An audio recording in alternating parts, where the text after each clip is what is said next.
further hitches.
And now the news in details.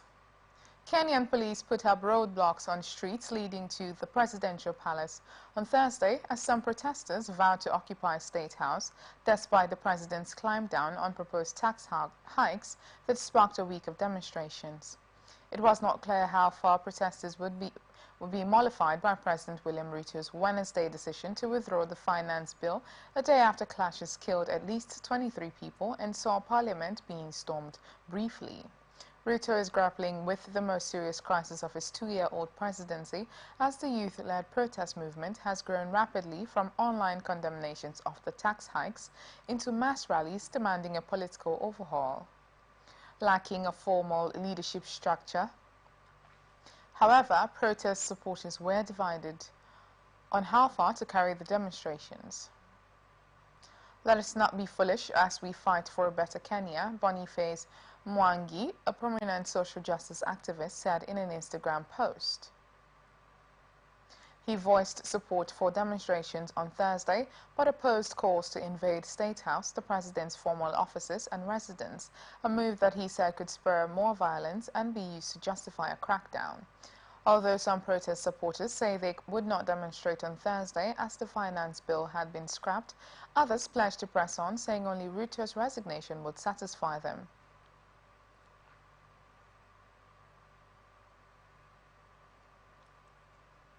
Right now, it's not about just the finance bill, but about Ruto must go, Davis Tafari told Reuters in a text message. As political activists, we have to make sure that Ruto and his MPs have resigned and fresh elections are held. He added, we occupy State House for dignity and justice.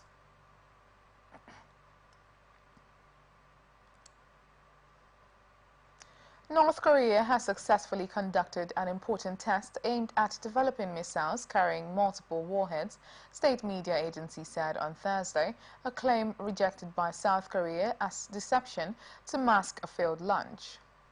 North Korea said the test was carried out on Wednesday using the first-stage solid-fuel engine of an intermediate-range ballistic missile. The dispatch came a day after South Korea's military said North Korea had launched what appeared to be a hypersonic missile off its east coast that exploded in mid-air.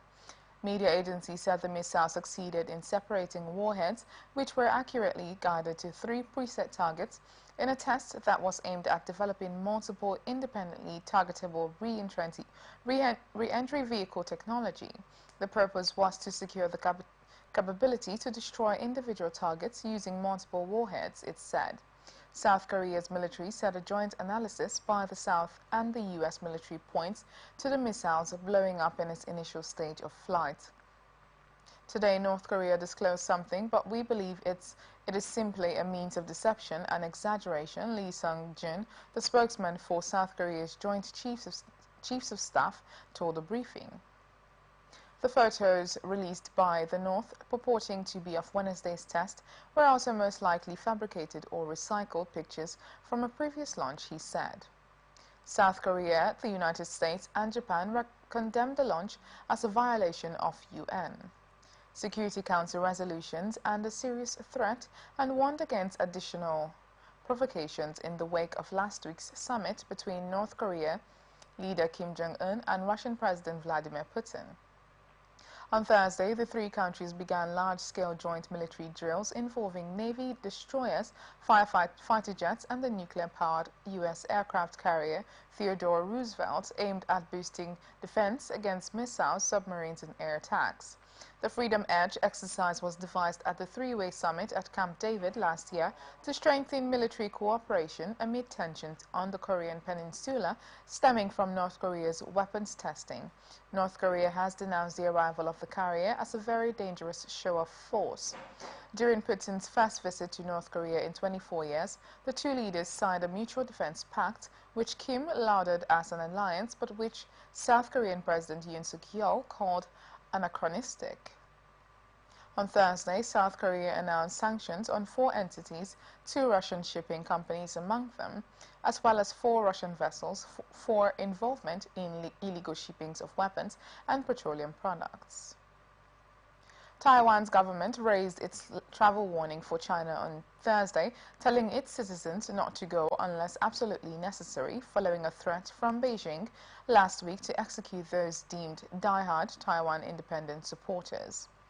Liang Wenjie, spokesperson for Taiwan's Mainland Affairs Council, told reporters the raised travel warning also applied to the Chinese-run cities of Hong Kong and Macau. China, which views democratically governed Taiwan as its own territory, has made no secret of its dislike of President Lai Ching-te, whom it views as a separatist, and staged 2 days of war games after he took office last month. Last week, announcing new legal guidelines, China threatened to execute Taiwan independent separatists in extreme cases, a further ramping of tensions that drew condemnation from Lai and his government, as well as the United States. Liang, making the announcement at a regular news conference in Taipei, said those guidelines represented a serious threat to the safety of Taiwanese visiting China. In addition to other measures China has been taking to strengthen its national security laws. If it is not necessary to go, then don't, he said. China's Taiwan Affairs Office did not immediately respond to a request for comment. On Wednesday, asked about concerns the guidelines could cause fear for Taiwan's people and not help improve relations, the office said they were only aimed at a very small number of independents, diehards, evil words and actions.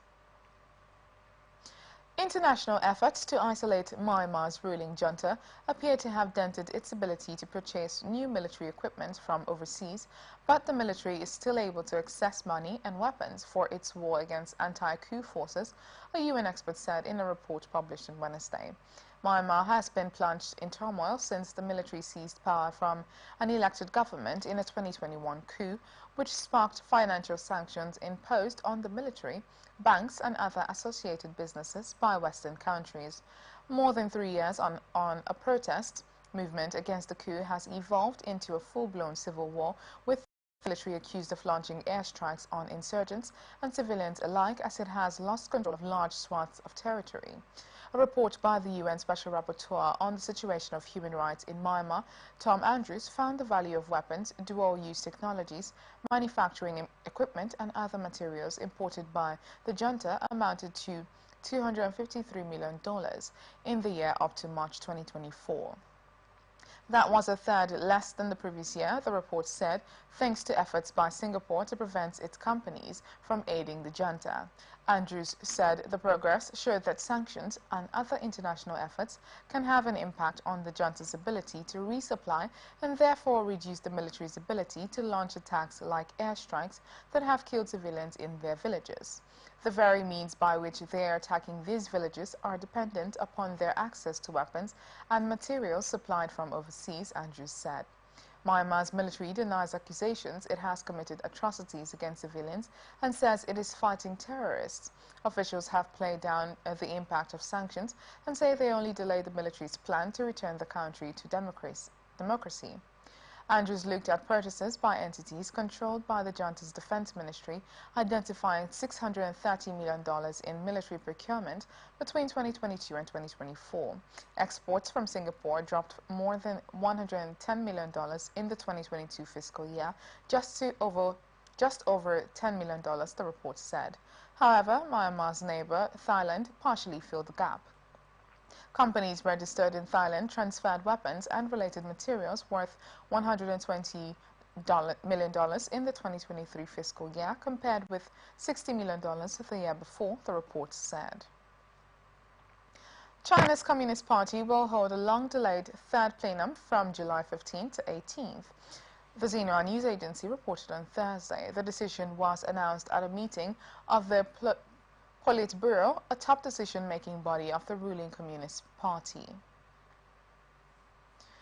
Japan's government said on Thursday its economy was gradually recovering, but warned in its monthly report that high interest rates in the United States and Europe risked damaging its own economy as well as theirs. A cabinet office official who compiled the monthly report for June said these risks to Japan's economy included even more pressure on the weakened yen. The official declined to be named because he was not authorized to speak to the media. The Japanese currency hovered above 160 yen overnight on Thursday, just a tad away from its low of 160.88 yen to the dollar, fueling a concern about higher cost of living.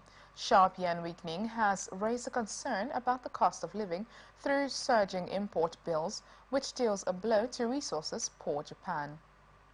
The yen has fallen some 2% for the month and 12% for the year due to stark interest rates differentials between the United States and Japan.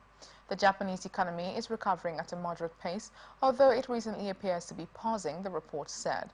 The economy could face downside risks from the effect of continued high interest rates levels in the United States and Europe, it added. Full attention should be given to fluctuations in the financial and capital markets. By subsectors, the government retained its bleak views, respectively, for private consumption and exports, the two pillars of the economy, saying their pickups appear to be pausing. Factory output has recently shown signs of a pickup, the report said. It removed a reference to effects of some Japanese automakers that had falsified verification of some vehicle types since the beginning of this year. The U.S. State Department's 2023 Religious Freedom Report on India noted violent attacks on minority groups, especially Muslims and Christians, including killings, assault, and vandalism of houses of worship. The report on international religious freedom, released on Wednesday, said that in 2023, senior U.S. officials continue to raise concerns about religious freedom issues with their Indian counterparts. Human rights experts say India has seen a rise in attacks on minorities under Prime Minister Narendra Modi, who recently won a third term, and his Hindu nationalist Bharatiya Janata Party. In India, we see a concerning increase in anti-conversion laws, hate speech, demolitions of homes and places of worship for members of minority faith communities, U.S. Secretary of State Antony Blinken said when the report was released in a rare direct rebuke of India. Criticism of India by the U.S. is usually restrained due to close economic ties and New Delhi's importance for Washington to counter China, political analysts say. The U.S. report listed dozens of incidents. Among them was a fatal shooting of a security official and 3 Muslims on a train near Mumbai by a suspect who was a railway security official. A probe by Indian authorities into that case is ongoing, and the suspect was in jail, according to the Indian Express newspaper. The report cited examples of attacks against Muslims based on allegations that Muslim men were participating in the slaughter of cows or beef trading. The Indian embassy in Washington had no immediate comment. The Indian government denies discriminating against minorities and says its welfare policies, like food subsidy schemes and electrification drives, aim to benefit all Indians. Rights advocates contest that and point to anti-Muslim hate speeches, the revoking of Muslim-majority Kashmir's special status, a citizenship law that the UN calls fundamentally discriminatory, and demolition of Muslim properties in the name of removing illegal construction. The State Department report also cited violence in the northeastern state of Manipur that started in May last year between minority, mostly Christian, Kuki, and majority, mostly Hindu, Meitei ethnic groups. Hindu and Christian places of worship were destroyed in Manipur. Citing a local tribal leaders forum, the report said over 250 churches were burnt down, more than 200 people were killed, and over 60,000 were displaced. Indian Indian Prime Minister Narendra Modi's government on Wednesday said it has asked the Tamil Nadu state to submit a detailed report after an investigation revealed that Apple supplier Foxconn rejected married women from iPhone assembly jobs in the country. In a statement calling for the probe, the federal government's Ministry of Labour and Employment cited the Equal Remuneration Act of 1976, saying the law clearly stipulates that no discrimination is to be made while recruiting men and women workers. The ministry said it has requested a detailed report from the Labour Department of Tamil Nadu, site of a major iPhone factory where Reuters uncovered Foxconn's practice of shunning married women from jobs. The Labour Ministry said it also directed the office of the Regional Chief Labour Commissioner to provide a factual report. Apple and Foxconn did not immediately respond to a request for comment on the government's statement. The Tamil Nadu state government did not immediately respond to a request for comment outside office hours. An investigation published on Tuesday found that Foxconn has systematically excluded married women from jobs at its main India iPhone plant near Chennai in Tamil Nadu state on the grounds that they have more family responsibilities than their unmarried counterparts. Foxconn hiring agents and HR sources interviewed cited family duties, pregnancy, and higher absenteeism as reasons why Foxconn did not hire married women at the plant. The Ministry of Labour takes note of media reports on married women not being allowed to work at Foxconn India Apple iPhone plants, the statement said. In earlier response to questions for its Tuesday report, Apple and Foxconn acknowledged lapses in hiring practices in 2022 and said they had worked to address the issues. All the discriminatory practices documented at the Sri Perambur plant, however, took place in 2023 and 2024. The two companies didn't address the 2023 and 2024 incidents. A United Nations-led meeting with Afghanistan's Taliban in Qatar this weekend will not be a discussion about international recognition of the group, UN Political Affairs Chief Rosemary DiCarlo said on Wednesday. The meeting, which will also be attended by envoys from some 25 countries, will be the third such meeting in Doha, but the first attended by the Taliban, which has not been intentionally recognized since seizing power in August 2021 as US-led forces withdrew after 20 years of war. This is not a meeting about recognition. This is not a meeting to lead to recognition. Having engagement doesn't mean recognition, DiCarlo told reporters. This isn't about the Taliban. This is about Afghanistan and the people. The UN-led meeting aims to engage with the Taliban, who have cracked down on women's rights since returning to power, on a way to improve the lives of millions of Afghans. The meeting this weekend is due to focus on engagement going forward, along with sessions on private sector business and counter-narcotics. Rights group criticized the UN for not having Afghan women at the table with the Taliban in Doha.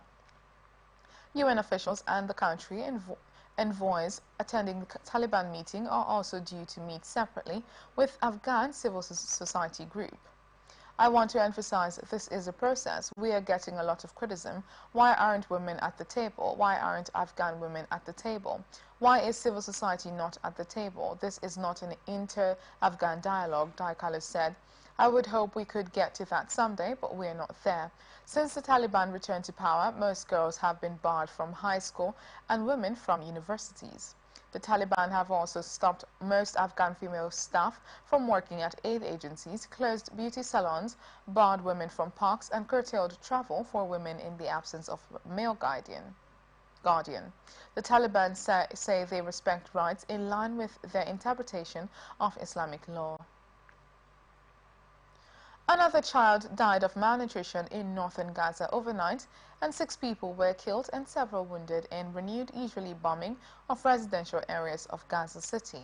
Palestinian health officials said on Thursday in the southern city of Rafah, a one-time place of refuge where Israel says it is close to completing an almost month-long operation against Hamas fighters' residents, said the military had flattened several districts over the past few days. More than 8 months into Israel's war on Gaza, triggered by the Hamas-led cross-border attack on October 7, aid officials say the enclave remains at high risk of famine, with almost 500,000 people facing catastrophic food insecurity. "We are being starved in Gaza City and are being hunted by tanks and planes with no hope that this war is ever ending," Mohammed Jabal, 25, a resident of Gaza City, said. The death of another girl in Kamal Adwan Hospital late on Wednesday raised the number of children who have died of malnutrition and dehydration to at least 31, a health official said, adding that the war made recording such cases difficult. Israel denies accusations it has created the famine conditions, blaming aid agencies for distribution problems and accusing Hamas of diverting aid, allegations the militants deny. Palestinian health officials said the 3 people had been killed when Israeli planes bombed 5 residential buildings in the Sabra neighborhood in Gaza City. Rescue teams are searching for others trapped under the rubble, while 3 other people were killed in the nearby Sajair neighborhood. It sounded as if the war is restarting, a series of bombings that destroyed several houses in our area and shook the buildings, resident Jamal said. Drone footage on social media showed dozens of houses destroyed in parts of Rafah, which borders Egypt, with the Swedeya village on the western side of the city completely wiped out. There was no immediate Israeli military comment on the overnight military action. 1 Israeli soldier was killed and 1 severely injured during a military raid in the Israeli-occupied West Bank, the military said in a statement. The soldier fell during operational activity in the area of Jenin, the statement said. Palestinian media said that Israeli forces raided a pharmacy near Jenin Governmental Hospital on the outskirts of Jenin refugee camp and arrested people inside it, transferring them to an unknown destination. A resident said Israeli bulldozers destroyed infrastructure inside the camp and in the city of Jenin. The Palestinian Prisoners Association said Israeli forces arrested 28 people, 9 of them from Jenin. The Israeli military did not confirm the arrest of or provide further details on the raid. Violence in the West Bank, already on the rise before the Israel-Hamas war in Gaza, has escalated since then, with frequent army raids on militant groups, rampages by Jewish settlers in Palestinian villages, and deadly Palestinian street attacks. Israel, under pressure from Western allies to ease the humanitarian crisis in Gaza, is preparing to boost electricity to a desalination plant so it can produce more water for people in the enclave, an Israeli security official and a Western official said on Wednesday. An Israeli offensive launched on Gaza in response to an October 7, 2023 attack by Hamas has left millions in Gaza with little food, scarce water and failing sanitation, Western agencies say. Washington and other allies are pressing the government of Prime Minister Benjamin Netanyahu to ease the military offensive and allow in more aid and supplies to relieve the humanitarian crisis. The Israeli plan, the details of which were shown to Reuters, is to directly supply electricity to Israel to a large water desalination facility in Khan Yunis, the 2 sources said. The facility was established with United Nations funding in 2017 to provide drinking water to areas in Deir al-Balah, Khan Yunis and the Mawasi area where many Gazans have fled due to fighting. The facility has a production capacity of about 20,000 cubic meters of water per day, while today the facility provides only some 1,500 cubic meters due to the lack of electricity. Gaza depends on Israel for much of its electricity supply. That power has been cut since the fighting started. The Israeli sources, speaking on condition of anonymity, said the planned water supply of electricity to the water plant could provide water for just under 1 million people. The source did not give a deadline for when the power supply would come online. Current power is coming from generators and solar. The source said the plan has been approved by both the Israeli Prime Minister and the Israeli Minister of Defense, but still requires approval from other ministers in the government. There are parties who are trying to cancel the process, the source said, without providing details. The Israeli Prime Minister's office declined a request for comment.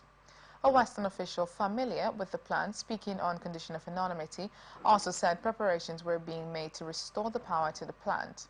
The official said that Israeli Defense Minister Yoav Gallant approved the reopening of the power line when U.S. Secretary of State Antony Blinken met with him in Israel earlier this month. You are watching the international news on Atlantic Television Network. We will be back.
Every day, our lives are changed by history. We are one people, all of us.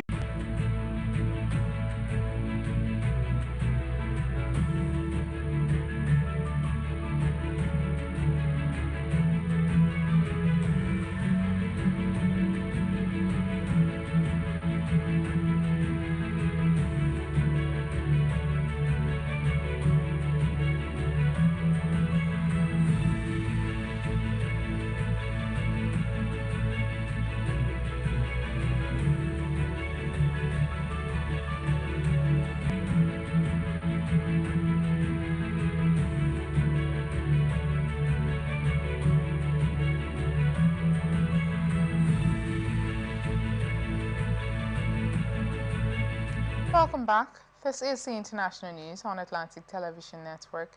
Now to the rest of our stories. European Union leaders are to agree on Thursday on the strategic course for the EU and on the people to run its institutions for the next 5 years, with special focus on helping Ukraine fend off Russia and bolstering the EU's own defenses. Leaders of the 27 EU countries are to start their two-day summit by signing a security agreement with Ukrainian President Volodymyr Zelensky to demonstrate their support for the country fighting off Moscow's invasion for a third year. The leaders will reiterate their pledge to support Ukraine as long as it takes, stressing that Russia must not prevail and that Ukraine must get back the land annexed by Moscow, draft conclusions prepared for the summit showed. They will also ask EU institutions to work out the details of a €50 billion loan for Ukraine that would be serviced by profits generated by Russian central bank assets frozen in the West after Moscow's invasion.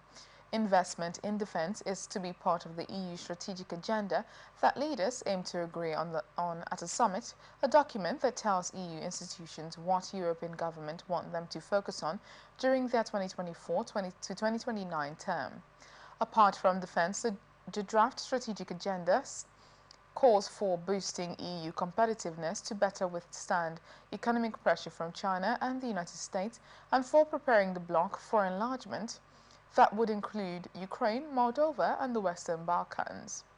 The agenda is to help the next head of the European Commission, due to start in October, prepare a work program. The 27 national leaders are expected to nominate Ursula von der Leyen of Germany for a second term as Commission President. as part of a package agreed by three pro-EU centrist political groups. Portuguese ex-Premier Antonio Costa would preside over the European Council of EU leaders, and Estonian Prime Minister Kaja Kallas would be foreign policy chief. The Kremlin said on Thursday that Russia is considering a possible downgrading of diplomatic relations with the West due to the deeper involvement of the United States and its allies in the Ukraine war, though no decision has been made yet. The issue of lowering the level of diplomatic relations is a standard practice for states that face unfriendly or hostile manifestation, Kremlin spokesman Dmitry Peskov told reporters when asked about the possibility of such a move.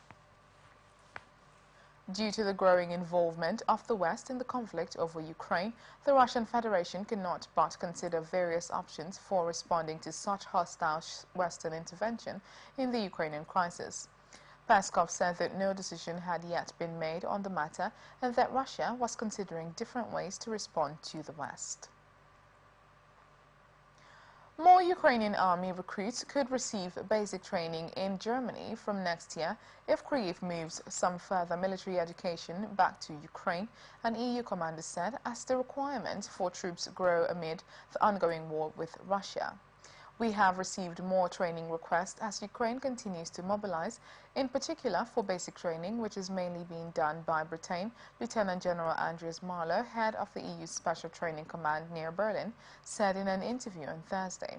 This would likely affect collective training involving entire companies or battalions, so far carried out in Germany, and which follows basic training, he said. Ukraine has been under pressure to call up more troops as the 27-month-old war grinds on fewer volunteers sign up. Kyiv aims to handle more of the training itself to simplify logistics and allow troops to be available on the battlefield at shorter notice, he said. Spain conducts some training for Ukrainian troops, as does Poland. Marlow's Special Training Command is part of a European military mission set up in 2022 to train some 60,000 Ukrainian troops in various skills by mid-November 2024 to help Kyiv combat Russia's invasion.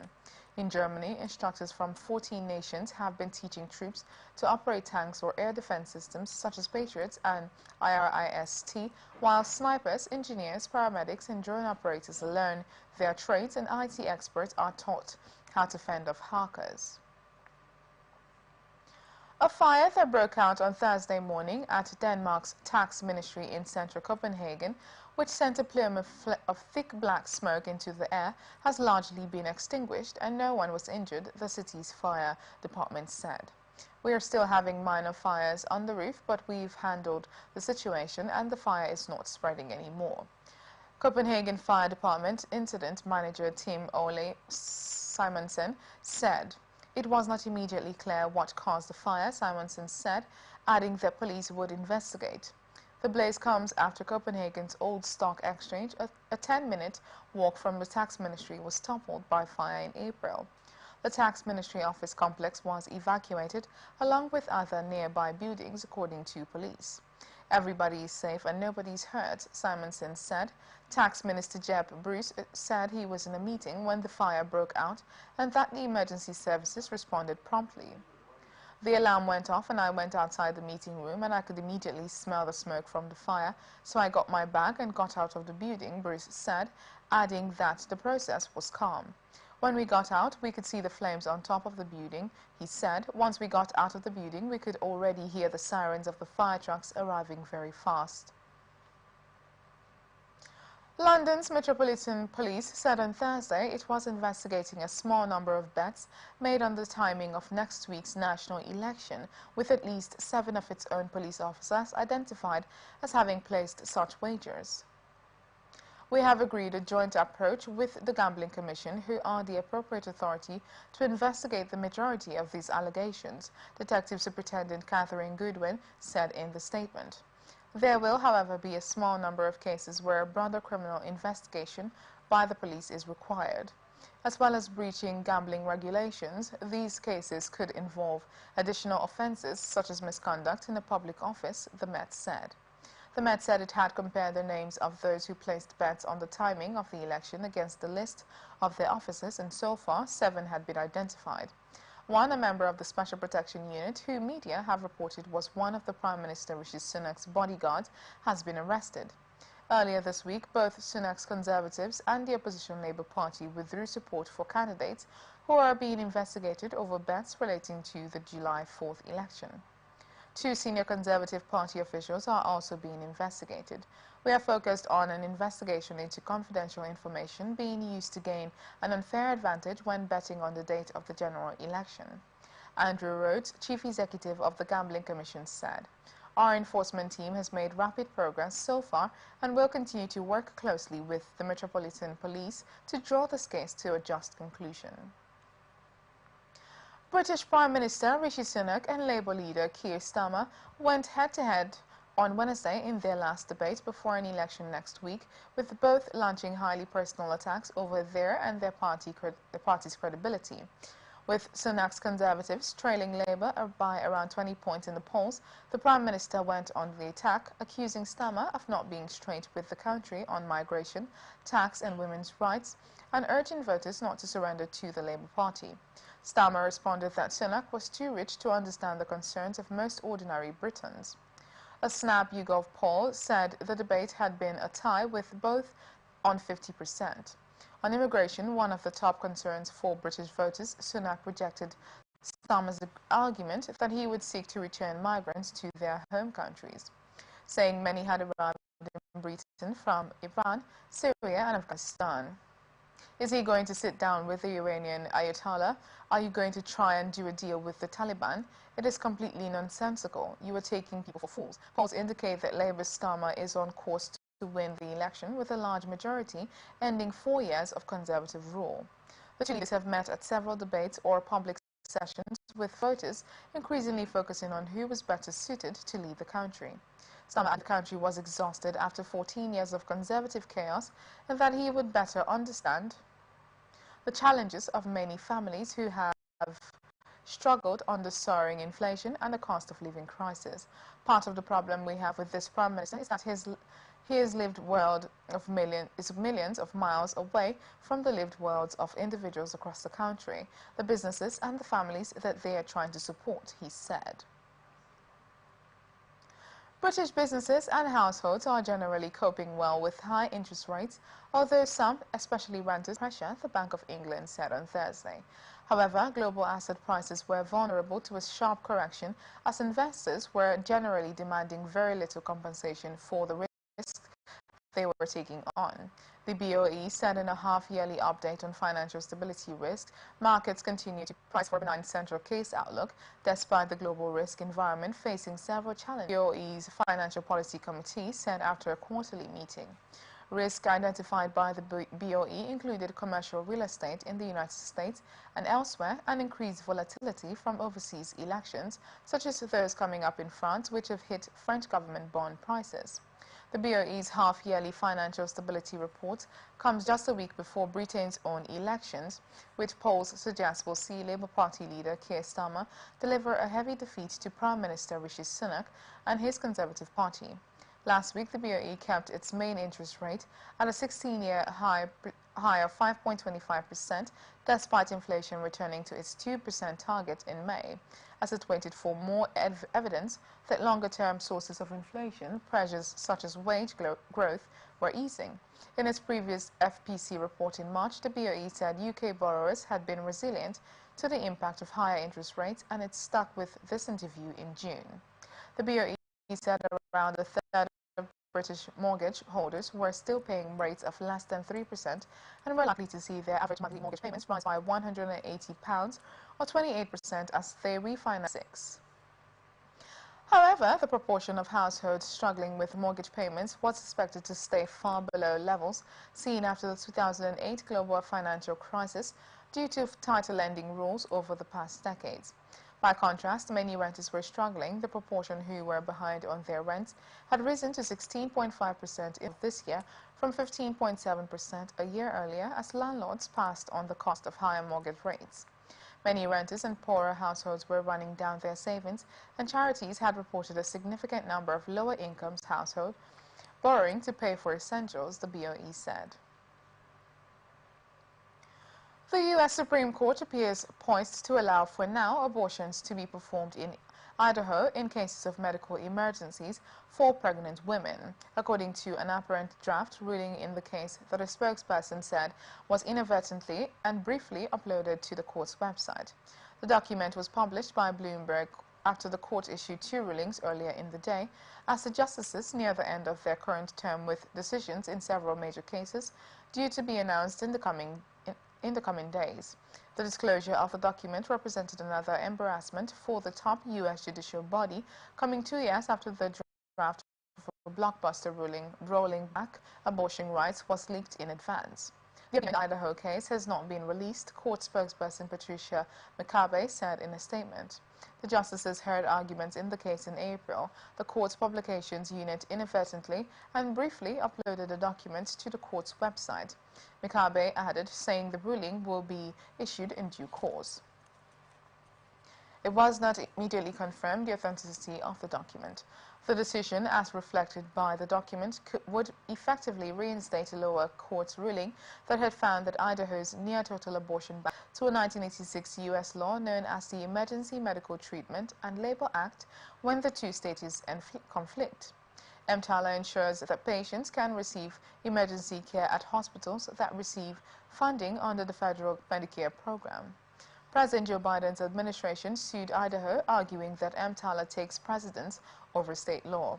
The 6-3 decision, as reflected in the document, was an unsigned one-line order to lift a block or stay that the Supreme Court previously placed on the lower court's ruling in January. The justices did not resolve the underlying legal dispute, opting instead to dismiss the case as improvidently granted, according to the document. This document indicated that conservative Justice Clarence Thomas, Samuel Alito, and Neil Gorsuch voted in dissent. Reality TV star Paris Hilton called for greater federal oversight of youth care programs at a U.S. House of Representatives committee hearing on Wednesday as she described her traumatic experience in youth care facilities. Hilton, 43, the great-granddaughter of Hilton Hotels founder Conrad Hilton, has spoken publicly about the emotional and physical abuse she endured when she was placed in residential youth treatment facilities as a teen. In remarks to the committee on Wednesday, she described being taken from her bed in the middle of the night at age 16 and transported across state lines to a residential facility where physical and sexual abuse. This $23 billion industry sees this population of vulnerable children as dollar signs and operates without meaningful oversight, she said. There is no education in these places. There is mold and blood on the walls, she added in response to lawmaker questions. It is horrifying what these places are like. They are worse than some dog kennels. Hilton said private equity firms that have taken a greater stake in the industry in recent years focus on maximizing profits, prompting them to hire unqualified workers. They are caring more about profit than the safety of children, she said. Hilton first described her experience at a Utah facility, which she said has left her with post-traumatic stress disorder that she continues to suffer from in 2021 and has been a vocal advocate for greater oversight of the system. These programs promised healing, growth, and support, but instead did not allow me to speak, move freely, or even look out of a window for 2 years. Hilton told the committee, "My parents were completely divorced, lied to, and manipulated by this for-profit industry, so you can only imagine the experience for youth who don't have anyone checking in on them." Several lawmakers agreed that more federal oversight was necessary. The long-promised train to Melbourne Airport appears to have hit yet another snag after the prolonged and bitter standoff between Victoria and the airport that has delayed the line for years intensified despite government-imposed mediation. The train project, which would be funded by the federal and state governments, has stalled over the state's insistence it would only finance a cheaper above-ground train station instead of the costlier underground option demanded by the airport. In an attempt to settle the argument between the Victorian government and Melbourne's airport owner and operator Australia Pacific Airports, Melbourne, the federal government appointed a mediator to determine a path forward on the project. In his report delivered to the Albanese government, the mediator appointed to settle the long-running dispute, Neil Scales, recommended against further Commonwealth and state consideration of an underground option at this time. Despite this, responding to the mediator's report, a Melbourne airport spokesperson said it would continue to fight for the underground station. Scales' report did recommend leaving the door open to the underground station option if the airport's owners still wish to progress with it. The report leaves the ball in the airport's courts to produce a comprehensive business case so governments can examine the proposal in detail if they are to be convinced to fund the more expensive option. In the interim, Scales recommended that the federal and Victorian government proceed with initial construction works on the rail line. These include no regrets work at Sunshine Station that could be built regardless of whether the airport station is above or below the ground. The report said the works at Sunshine would capitalize on the early works already completed for the Melbourne Airport rail link before the project stalled. Instead of committing to commissioning a new business case to convince the governments, the airport spokesperson said it would leverage existing business cases that resulted in world-class underground stations, including at Western Sydney Airport. We remain consistent in our view that an underground station at the airport is the right solution for the traveller, the airport and the city, the spokesperson said. They said the airport would revisit such work in anticipation of approval of its third runway itself a jab at the Federal Transport Minister, Catherine King, over the long overdue decision on the new runway that industry figures have been eagerly awaiting. The airport also noted it had been working in good faith with the Victorian government on an above-ground station until it abandoned negotiations in April 2023 and referred the project to the Federal Infrastructure Review, a move insiders suggested the government took so it could delay the construction cost of the project to improve its budget position. The Victorian government announced at least a four-year delay to the airport rail link project in its May budget. In response to the mediator's recommendations, Victoria's Transport Infrastructure Minister, Danny Pearson, said the report vindicated the government's view that the airport's demand for an underground station does not stack up. And that is the international news for today. Before we go, another look at the major stories. From Kenya, police mount roadblocks on presidential palace streets. From Taiwan, authorities raise travel warning following Beijing threat. From Denmark, tax ministry fire outbreak extinguished, no casualties. From United States, Supreme Court prepared to entertain abortions temporarily, emergency cases. Australia, anticipated train to Melbourne Airport encounters further hitches. I am Valentina Lawrence. Thank you for watching. You can follow us on all our social media platforms on X Atlantic TV Net, Facebook and YouTube Atlantic Television Network, Instagram and TikTok Atlantic TV Network 1, or you can watch us live on our website atlanticnetwork.tv or download our app at ATN Live on Play Store. Peace and unity are the pathways to progress. Thank you. Do not go nowhere. Business news comes up next.